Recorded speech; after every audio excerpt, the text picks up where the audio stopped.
Welcome to the Gaming Gymnastics Podcast. Thank you for joining me today. No worries. Thank you for having me on. Of course. Today, we've got a guest I've been training with for a couple years now. You joined just after Commies, wasn't it? 2022. Yeah. Yeah. September. Yeah, at the City of Birmingham Gymnastics Club. So here we have Jacob Edwards. I'll let you do the rest of your introductions. Well, as Winston said, I'm a Commonwealth gymnast for Wales in 2022. That's kind of my career highlight. As a junior, I competed for Great Britain. I won the Under-16 British Championships in 2019. And I've competed for Wales since the age of 10. And yeah, that's kind of my gymnastics for you. Yeah. Fair enough. I mean, you stole my next question, which was your highlights. So is it just Commonwealth Games? What were the best parts of that, would you say? Commonwealth Games, just the whole experience was unreal. I've always said that 2022 wasn't my actual aim.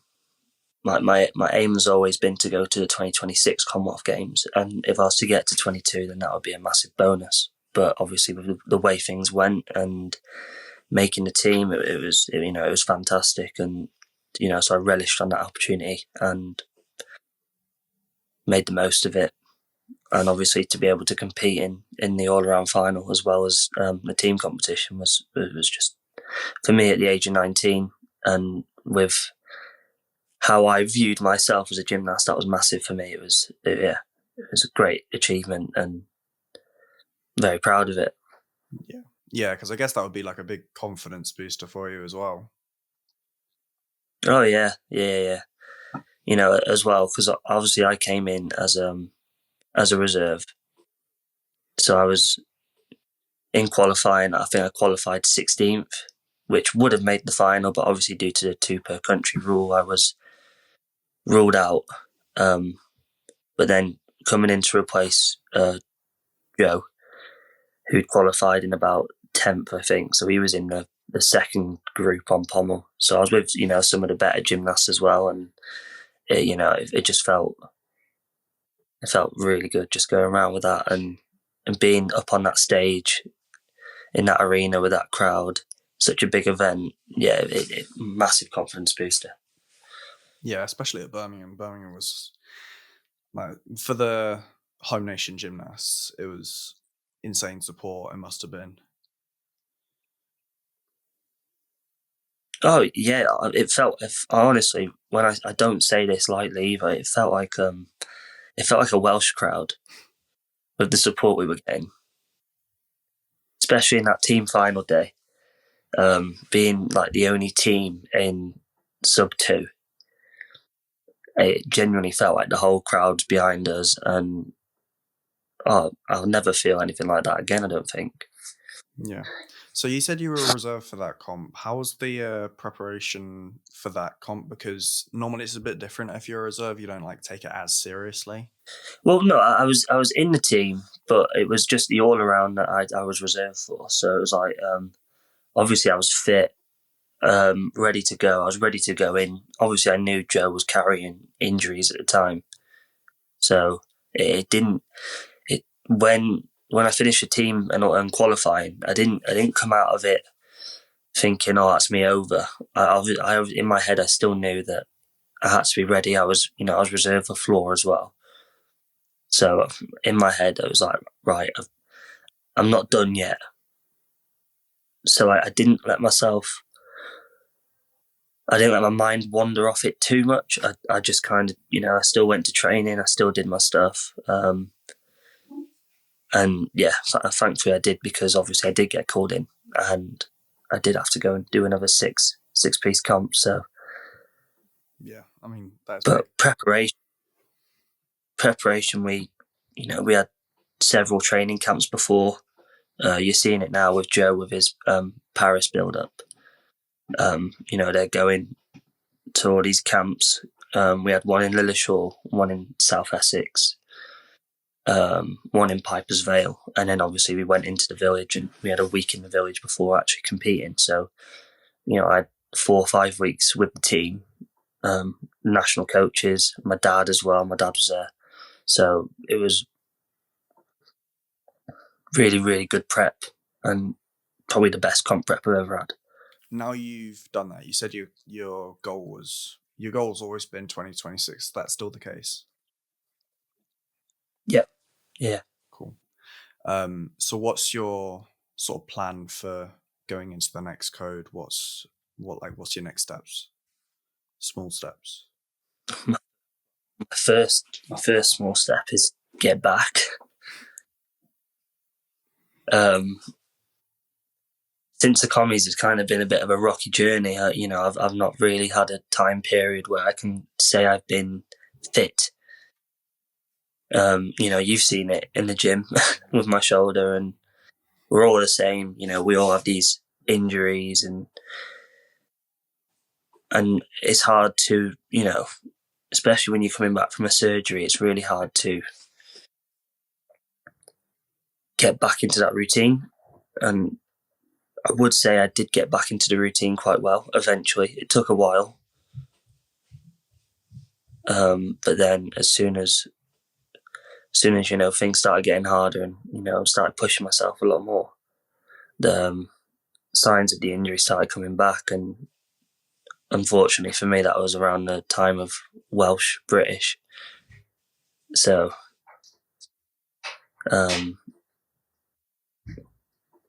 I've never really had that time where I've been back to normal since the Commonwealth. So the first step for me is just get back to normal, get fit, get strong. Yeah. And then that allows me to then crack on and hopefully stay fit for the next 2 years and see where I'm at. Yeah, but how do you stay motivated when you've got all those things going on with you? Because, I've experienced this. It's really hard to keep your head up when things are going wrong, and it's really hard to always stay positive. So how do you sort of manage it? And if you don't, and when you don't, because we all have rough days, what sort of gets you out of that? Everyone deals with it differently. Injuries are the most brutal thing that can happen to anyone in sport. Being sidelined and watching everyone else do the thing that you love, it really has a mental impact, and how you stay positive is how you deal with it. I've tried managing with it in many different ways. This surgery, I've dealt with it a lot better after having been through the first surgery, which was quite rough. I lost a lot of motivation. I lost a lot, not just for gym, for everything. Had a big mental impact on me. I've really struggled with the first surgery.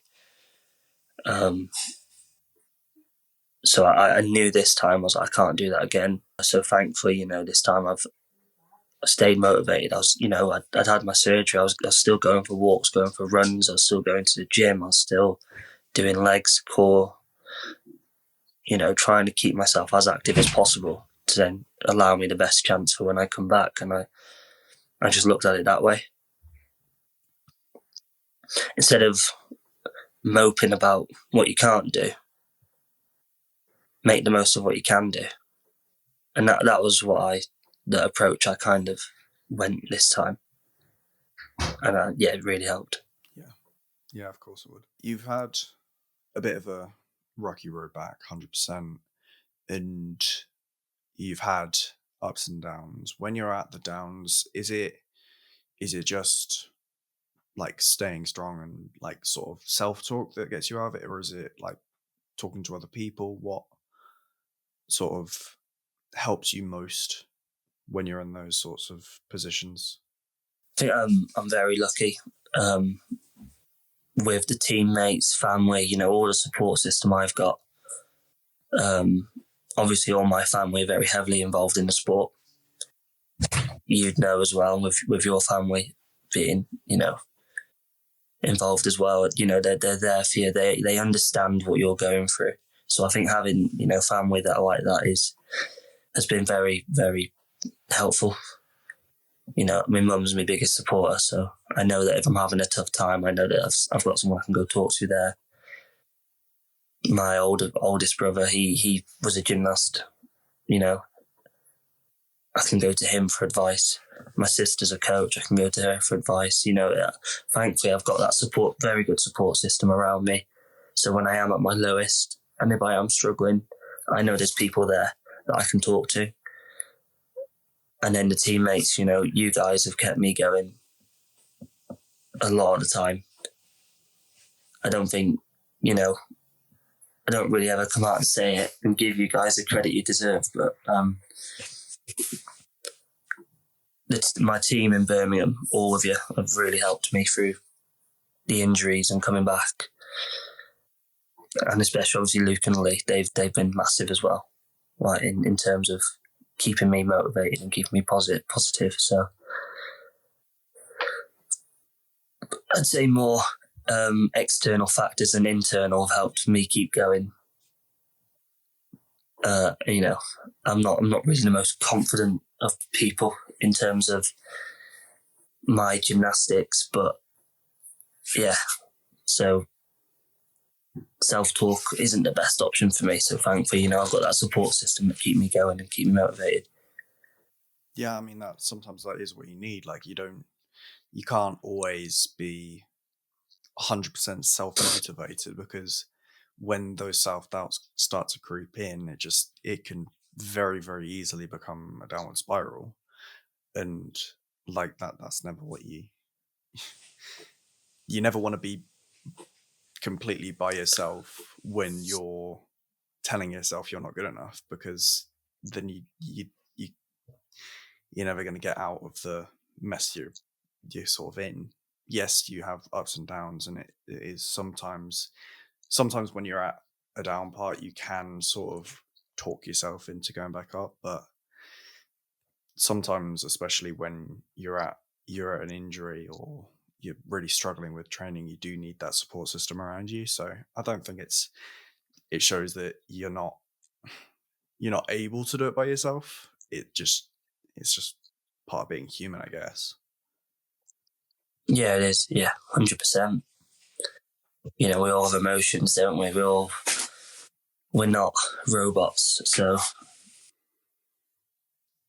I think, you know, a thing about trying to talk yourself into it is a lot of the time it's about lying to yourself. Do you get what I mean? Yeah. You have to lie to get better. You know, I will get through this, even though in your head you're like, oh, when's this going to end? You do have to lie to yourself to get out of it. But yeah, thankfully, you know, I've had you guys, which has been massive.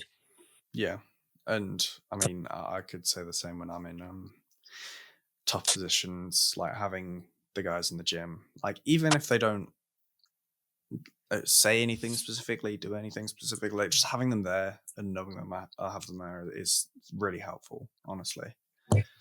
And Luke's quite good at knowing when something's up, and he'll have a chat with me or something. So yeah, it's always good to sort of have that around you. And so now you're sort of getting back into the swing of things. How is that? It's going all right for the minute. You know, touch wood. It's all going well. You know, I've got a very good physio, Louise. You know, she used to work with British Gymnastics, so she knows what she's talking about. And you know, I've been working closely with her with rehab plans, and I've been sticking to it, doing it every day. And you know what, I'm now 2 months post-op. I'm basically doing everything I was doing before the op on floor. Which, you know, 8 weeks post-op, I think this time in the first surgery, I was still in the sling and I still hadn't done anything. So when I compare the two now, I think, yeah, I'm in a much better place. and to, give me a bit of a kick in the butt, I've said I'm going to do a Northern Euros trial.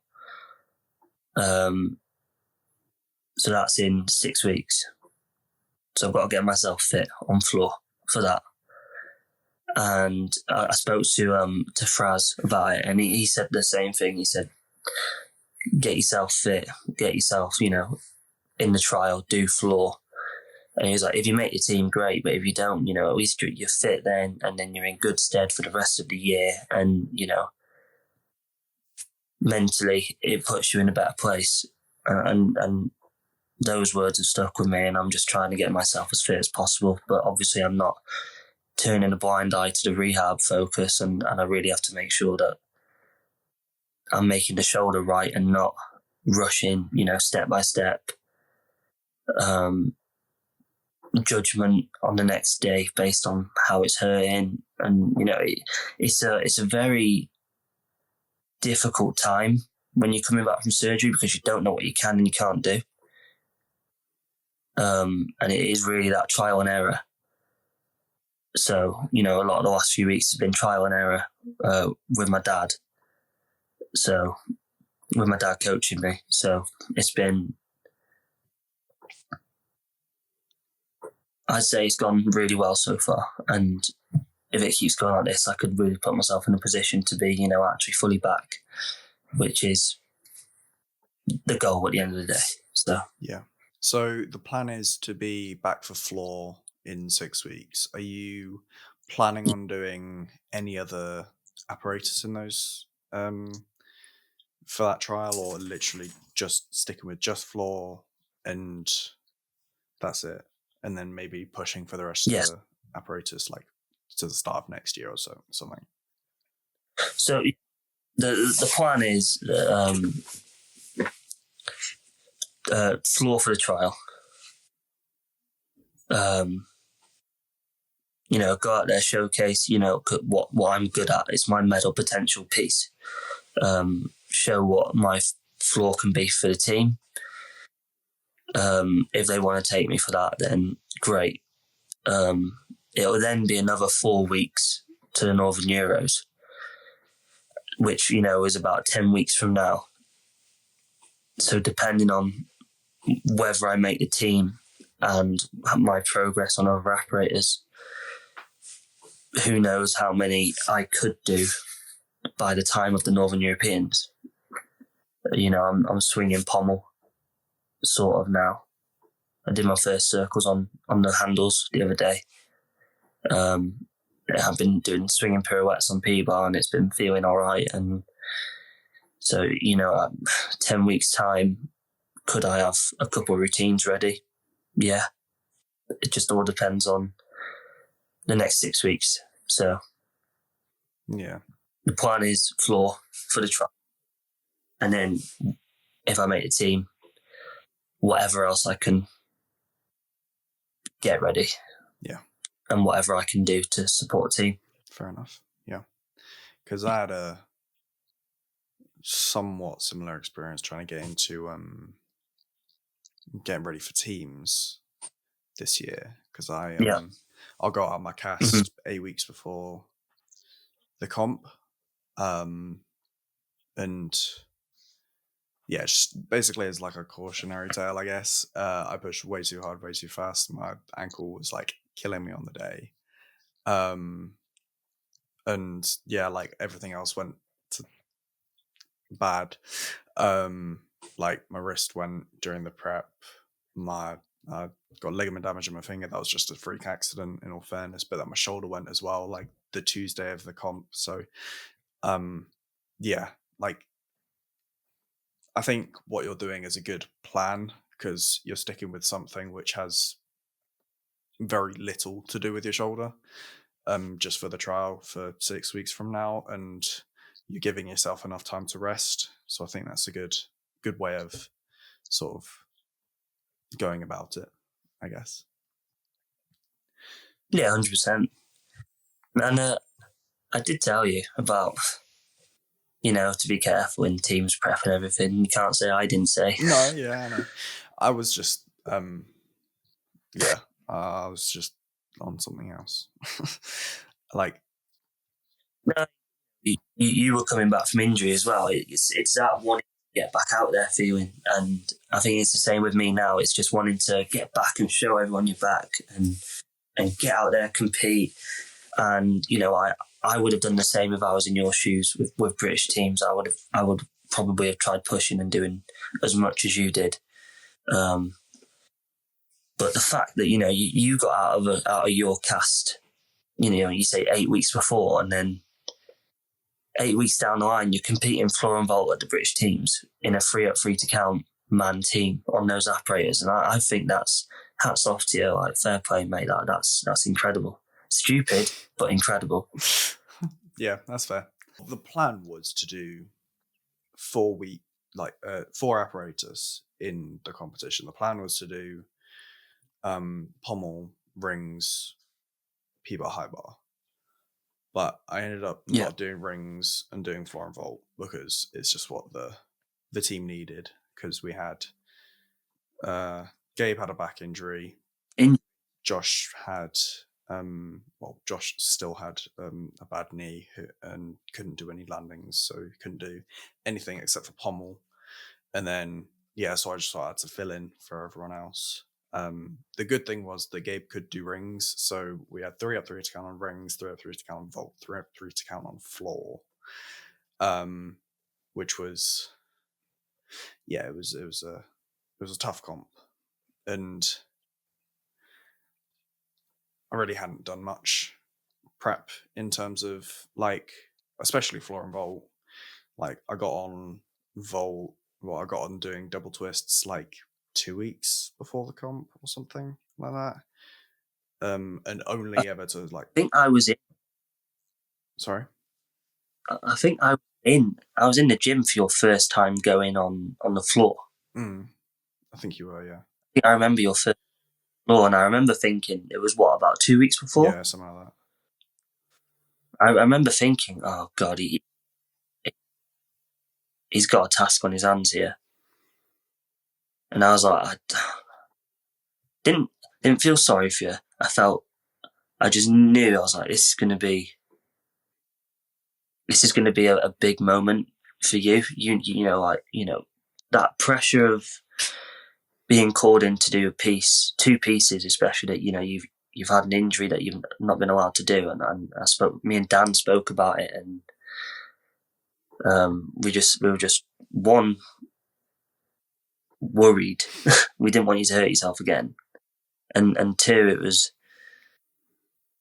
for you to get fit.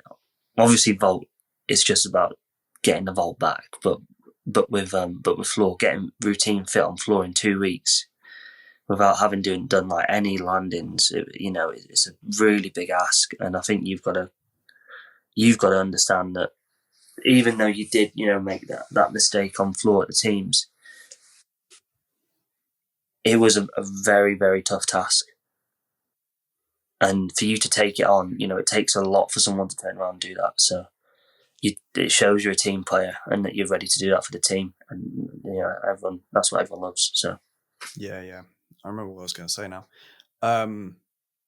It's actually sometimes easier as a gymnast to keep pushing and keep pushing through pain and through injuries, because it's the natural instinct that we've got to, when times are tough, you push, you just get it done, regardless of what situation you're in, what's going on elsewhere. You just get it done.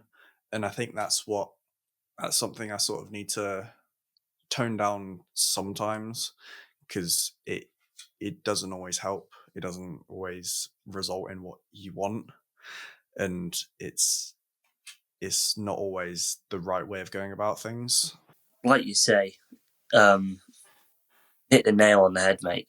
It is so easy for us to just go into the gym with our bad wrists, bad shoulders, bad knees, whatever's up with you. It's so much easier for us to go in, battle through, do what we can, than it is to sit and rest. It's so much easier. And you say you need to tone it down. But really, it all depends on your situation at the time.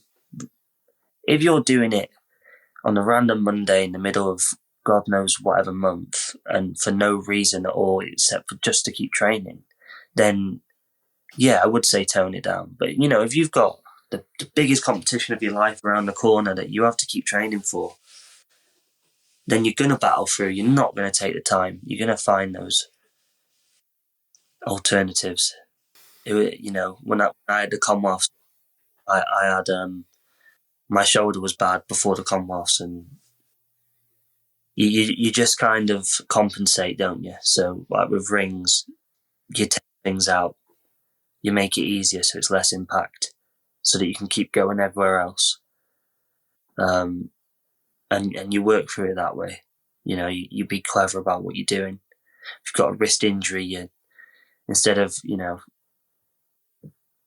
taking 2 weeks off pommel, you say, "Oh, I'm only going to do pommel 3 or 4 days a week," and we go about it that way. And I think sometimes it's detrimental, but a lot of the times, as for us gymnasts, it can pay off, and that's just something that I think most gymnasts are accustomed to now, is just gritting your teeth and getting on with it. Because, like you say, it's easier for us to do than to sit back and watch. Yeah.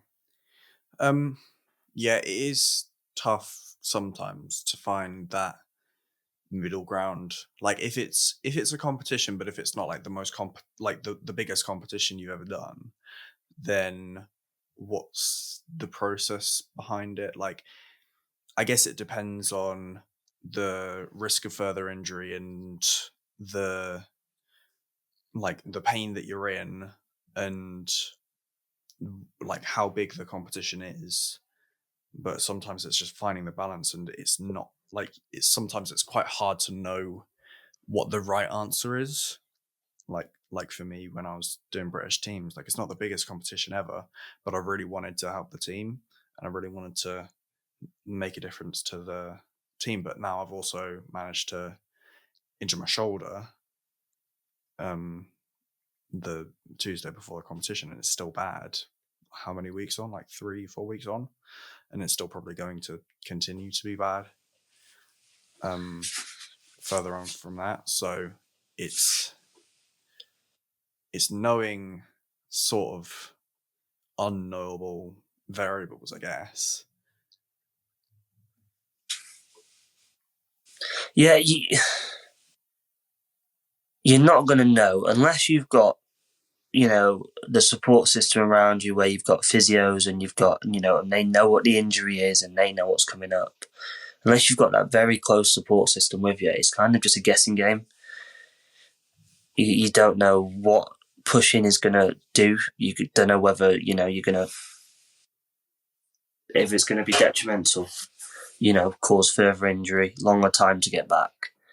And you don't know these things when you're in the dark guessing. And I guess it all just depends on how you feel. Yeah, 100%. It's making that little judgment. Yeah. Do you get what I mean? Yeah. And it's also like you said with the support system, So it's also very beneficial if that support system is like sort of grounded in gymnastics as well. Like they know the sport and they know what sort of movements you do and all that sort of stuff. Because I've had gymnastic specific physios before, and I've had non-gymnastic specific physios, and like pretty much every single time, the ones that have dealt with gymnastics before will be more sort of accurate in what I need to do to make the injuries better. Like I've seen Louise, like you, like you're the one you're seeing now, before, and she's amazing. I saw her when I was out of squad, like 2020, 2021, and like I came to her with like every injury under the sun, but every single time she always had like a step-by-step program to get out of it. Sometimes when they're not gymnastic specific, they can be a bit wishy-washy because they don't really know what we do in the gym. Yeah, no, you are right. Like when the surgeon turned around to me after the surgery and was like, you're not going to be able to hang on the bar for about 3 months. And then it's like, I think they forget that we're superhuman. We're not normal people. And I think I did my first hang on the bar about a week ago. 7 weeks.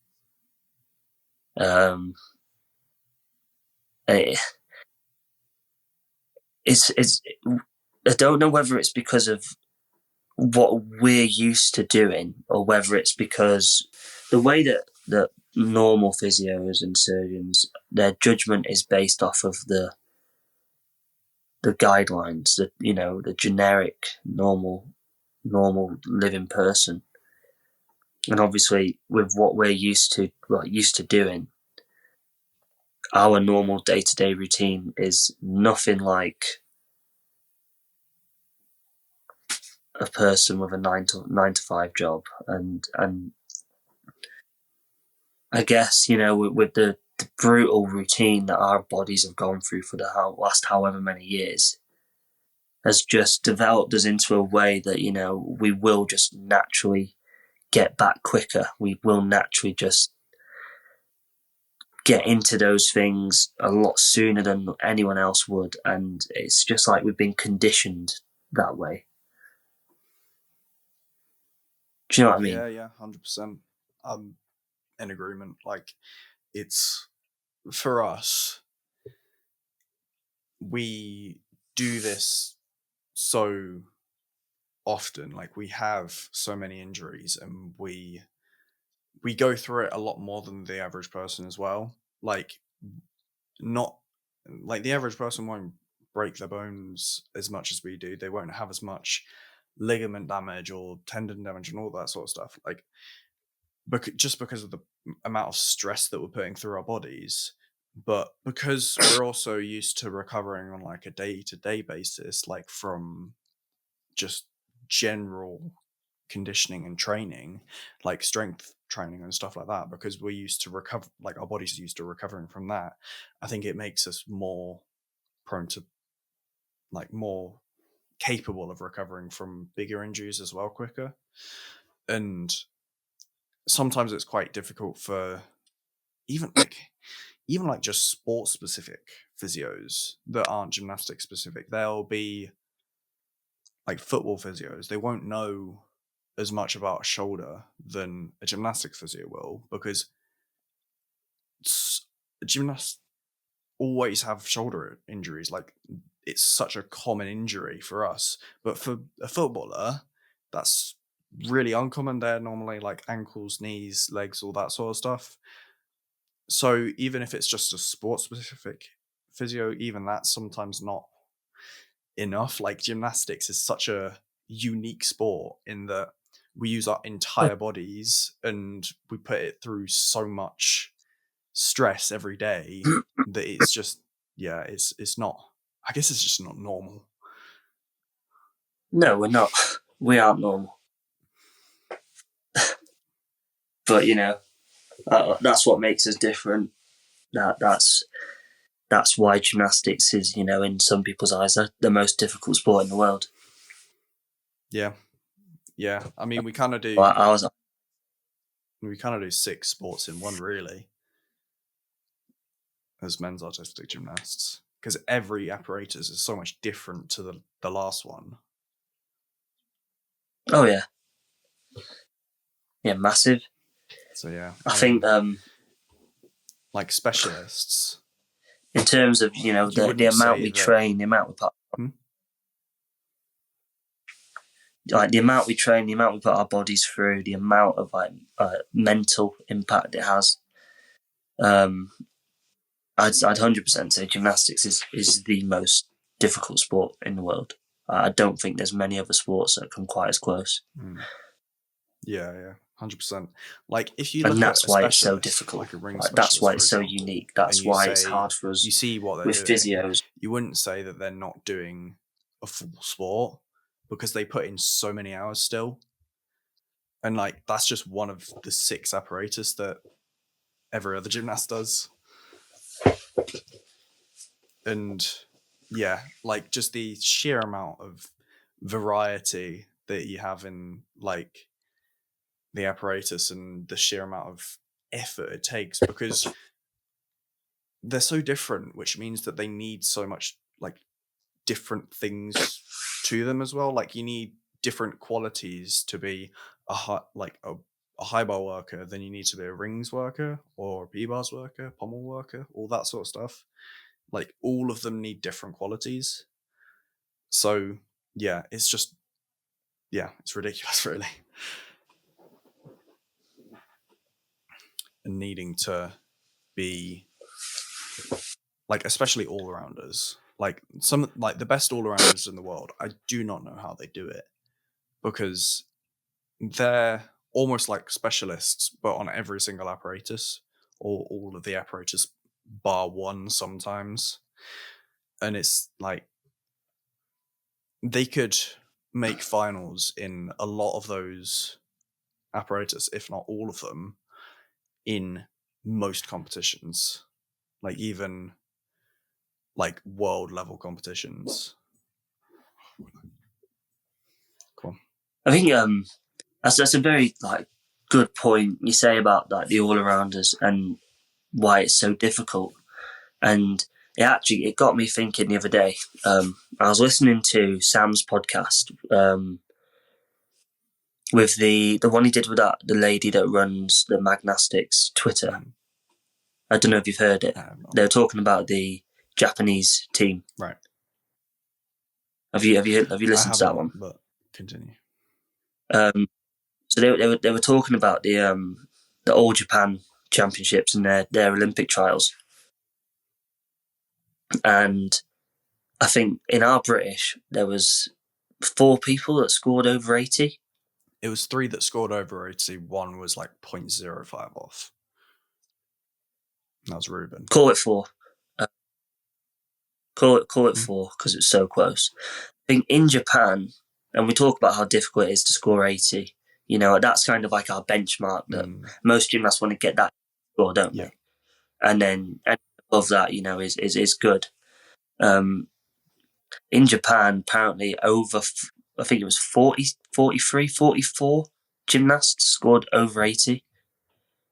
And it just makes you think, what are they doing different to us over here? Like, how on earth have they got... Like that's more gymnasts than we had competing our British. Yeah, it is actually. Jesus. Wow. Yeah, it is crazy. Above 8. Yeah, and I know they had like a stupid amount. Wild, it baffles me. It actually baffles me. Yeah, and I know they had a stupid amount doing like way more than that as well, like scoring like 84 or something. I don't know how many it was, but the fact that they've got full teams of people scoring what like 2 of our gymnasts can do, like it is ridiculous. Like, because we had 84 and 80, I think 2 84s. Like Joe was at nearly 85 or something. I can't remember. But the fact that they've got so many gymnasts that are scoring that high and that consistently is ridiculous. Because they've just got so much quality and so many of them. Like, it makes you think, like, do they have the sort of like level of gymnasts that we have, but they've just got so many more of them? Is it just that they've got so many more gymnasts? Because that would mean that they need 10 times as many gymnasts as we've got. Is it that, or is it like the program that they've got? I think a lot of things apply. The way they do it in Japan is a lot different to here. From what I've heard from the podcast, anyway. And it shows in like football's our national sport, and then look at how good, you know, the English team is at football. Look at how good all the British, like the Premier League teams, Championship teams. Look at how good they are, and that's because it's our national sport. A lot of effort goes into that. You know, kids. You know, the first thing they're took to do as a kid is to, you know, football lessons, join your local team. That's kind of like the first thing we do here in this country. I think in Japan, like gymnastics is their national sport. That they'll be doing what we do for kids with football, but over there for what they would do with gymnastics. And it's such a popular sport. It's their biggest sport, and the top gymnasts will go into coaching. So it's not just your generic coaches. The coaches are gymnasts who've been through it, know what they're doing. And I just think the level of everything, the caliber, it's just unmatched, and it's something that takes years and years and years to build. But look at them now. They've got over 40 gymnasts scoring 80 plus. The fact that their C team could probably go and still medal at a Worlds and Olympic Games, and I think that says something. Like they take a lot of pride in gymnastics, and I don't know how we've got onto this conversation, but Japan as a nation in gymnastics, is one that I think has been the powerhouse for years. So yeah, and it shows with what goes into it. Yeah, absolutely. I've thought about this as well. I'm not sure how much of an impact it really has, but they've got so much of a different, like as a nation, they've got a different body type to what Britain has. Like some British athletes will have a similar body type to what some Japanese will have. But at the same time, like they're mostly going to be smaller, lighter, and they're going to be quite aerodynamic, really. So they're going to be able to twist and somersault quite easily in the air. And then you look at Britain, you've got such a variety of body types. And I was talking to, who was it actually? I think in Britain we're heavier. Yes. That's the word you're looking for. Nothing against British people. No, it's not. It's just genetic, just life. We can't help it. We're not in control over that. We just got to make do with what we can do, and everyone else got to make do with what they can do. And yeah, it's the same for everything. Yeah, I've talked to Sam Oldham about this in person actually, and he said he keeps like saying that we need weight classes in gymnastics, which is something that I haven't really thought about. No. It would yes, it would mean that like we would need a lot more gymnasts to be able to fill all those weight classes. No, it wouldn't work. And yeah, it's a good idea. It wouldn't work. Yeah. As much as in theory, it's a good idea, because like a British person who's 80 kg, just a random number I'm throwing out there, versus a Japanese person who's like 55, it's going to be so much easier for the Japanese person to like do all the skills that they need to do and like chuck the biggest releases on bar and be able to hold their weight on rings, all that sort of stuff.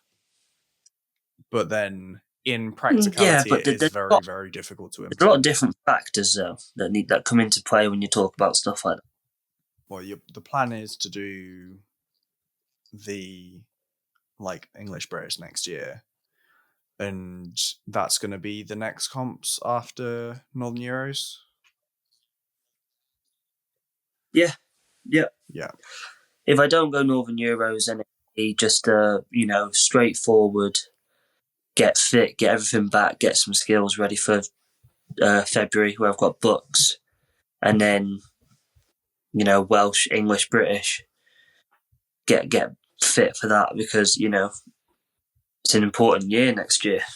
Mm-hmm. First year of new code. Yeah. it'll be our first year of Commonwealth trials. So getting physically, mentally fit for the start of next year is at the top of my bucket list. So yeah, that's good. And that's the plan. So you're obviously going to need to be playing to the new code, obviously. What have you thought about, like the sort of stuff you're going to put in that's specific to it, or have you just sort of said, "I'll get to it"? My dad's judging expertise and how I played them strengths as when I was his gymnast. Yeah, of course. I was going to say, so like being at home and having the chance to speak to him about a new code. We do think that it is going to help level the playing field. You know, especially for someone like me. You know, I'm not the most difficult gymnast. I don't, apart from on like floor, I don't really put out massive routines everywhere else. I try and play the execution game, which I think especially with the new code going down to 8 skills and everything being changed, I think that plays into someone's hands like mine. But, there's so many changes going on. You're just going to have to be really clever about what you do. You're really going to have to sit down and have a proper think about routines. And because that first competition back is going to be a very good benchmark. Because, I think I think Bucks is going to be the first comp on the new code in Britain. Yeah, it would do. So that'll be a really good opportunity to get out there and get a little vague grasp on what the scoring looks like. And then obviously use that to our advantage, then leading into Welsh, English, British. And then, it'll take everyone some time to get used to the new code, as it always does every time it comes around. But I think it'll be a very good code. I think it's going to be a very good level playing field. I think it's going to be very balanced, and I think it's going to make competitions a lot tighter and more interesting. So yeah, I'm looking forward to it. It should be good. I think they've made some changes that are questionable. But yes, but as they normally do, though, like they can't make everything perfect. But I reckon it'll be quite an exciting one, because like everyone's going to be doing like the biggest skills to try and get the difficulty up, to try and counteract the fact that it's 8 skills now, and it's just whether they can sort of compete with the scores being pushed together, and like everyone sort of being forced to really focus on execution. I think the code run now, I think a lot of the turn was to execute rather than difficulty. And I think, really that was kind of just a small little preparation into what this code's going to be now. I genuinely think a lot of people are just going to aim for that 9 execution on everything. I think it's going to be a game of execution rather than a game of difficulty. But, I could be completely wrong. Yeah, and difficulty is always important. Like you gotta put the skills in to get the good score. But if you like, I think one thing that will be quite useful in this code is sort of having a routine, maybe making it in the first year and just sticking to it and making it as clean as possible throughout the rest of the code. Because I can't imagine them going back up to 10 skills after they've gone down to 8. So you'd be surprised. Really? Yeah. Right. Well, I mean, yeah, you never know. Yeah, I think like if you really focus on getting the skills early and then just hammering them out, getting them consistent, getting them clean, I think you'll be pretty standing in a pretty good stead for this code. There's a lot more going on this code that makes routine planning difficult. Yeah. The little subtle changes, like like on P-bar, you can't, if you swing up to handstand, you can't swing back down. You know, it just makes the routine not difficult, because all you got to do is a pirouette. But in just terms of normal routine structure planning, it's a big curveball in there. And I think that's just one example. The other one where, you know, you have to do a D element to get the 0.5 for that group requirement. Yeah. I think that's going to be, you know, people are just going to be trying to find that easy target. And it's just going to take one person to figure out the new code, and then everyone will see it and jump on it.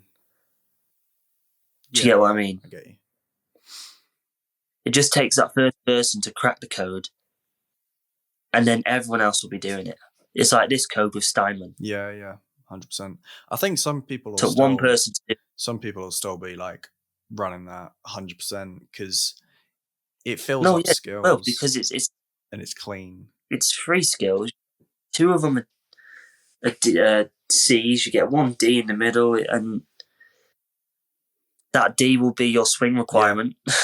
I mean, I think group 1 is long bar elements on high bar, so you don't need a D for that. You there? Cool. Yeah. I was just saying, group 1 on high bar is long bar, so you don't need a D for that. You just need a long bar element, and you get the full 5/10. But like in bar but it's still going to be, you know, people are still going to do it because you'd prefer a D in there than an A, wouldn't you? 100%. No, you're not wrong. Yeah, I've been struggling for long bar elements. I'll be honest, because I've always done squat, invert, and Russian giant. Giant, and that like the Russian giant, and probably also the invert would count. And this code, I'm going for squat full and squat half, so I can know like that if I do squat, it wouldn't count. So there's no real point in doing it. So I've learned quast instead. So just put that in because it's just easy. It's quick. Heavily deductible. If you don't hit handstand. And my plan is to hit handstand or nearly handstand. Because basically this code, it's no longer 15 degrees that you have to hit. You can be at 30. They've done it. You can be. They've done it a lot. They've moved the stage. Yeah. So like, yes, like you would still get deducted quite heavily for like squat half if you're late, but quast is less so. So I mean, I'm probably going to be using that to my full advantage. Yeah. Okay. Yeah. But I had forgot about the change in angle deductions, but so yeah, actually, quast could be a good avenue. Yeah. And then eventually, like pushing for Rabalco and stuff like that as well. Like if I can, to increase the difficulty. So yeah, like I've got multiple options really, but it's just about finding what's right for you. Because I mean, I don't know if Steinemann will work. I've been able to do it on Shiny Bar before, but it's not something I find easy on Chalky Bar, on proper high bar. It's not easy for me and you when we're heavy. We're heavy gymnasts. A lot of strain goes through our shoulders and collarbone. So, and people like me and you who are a lot heavier than, say, Gabe, and you know, we're gonna feel that impact a lot more for a skill like Steinman. So I turned around to Lee and said, "Lee, I want to do Steinman." He went, "You're joking." But I've done it before. I did it on Shiny Bar at the start of 2022. Hurting my shoulder. I think doing Steinman is how I actually injured my shoulder the first time. But regardless, I've done the skill but yeah, for heavier gymnasts, there's obviously that more risk of injury, and that's why for the likes of me and you, Steinman is a difficult one. I mean, for everything, for all of this, it's what works for you. Like, even if someone does like figure out the code, like you said, it doesn't mean that necessarily those skills will work for everyone. It's just like the average gymnast will be able to do certain skills quite well, but that doesn't mean that every gymnast will be able to do those skills well. So yeah, I mean, in any case,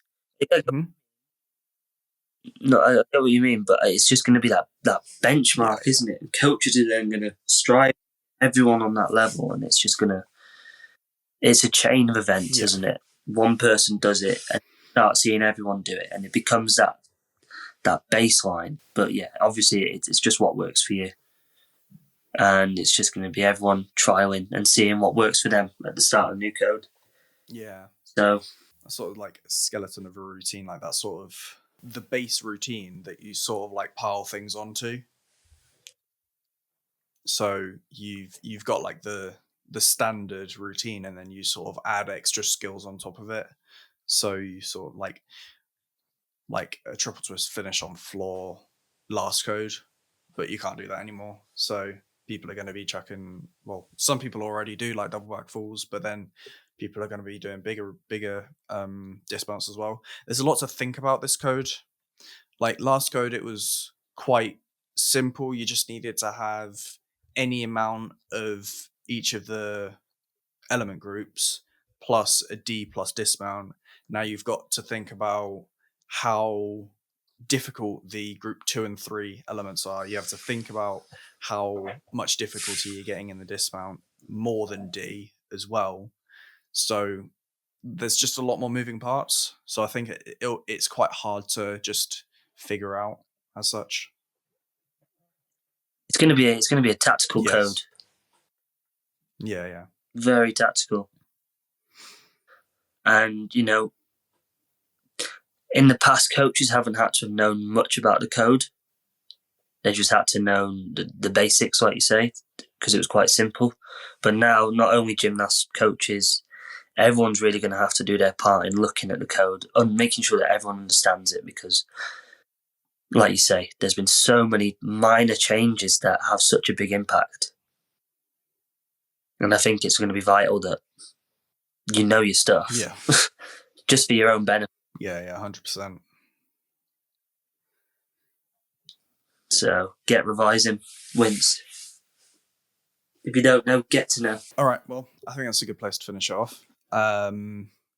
Thank you for listening to the Gaming Gymnastics Podcast. Thank you for coming on. Oh, no worries, mate. I've really enjoyed it. I hope you'll join me listening to the next one. And I will see you back in Birmingham when you're back. I'll see you in a few weeks, mate.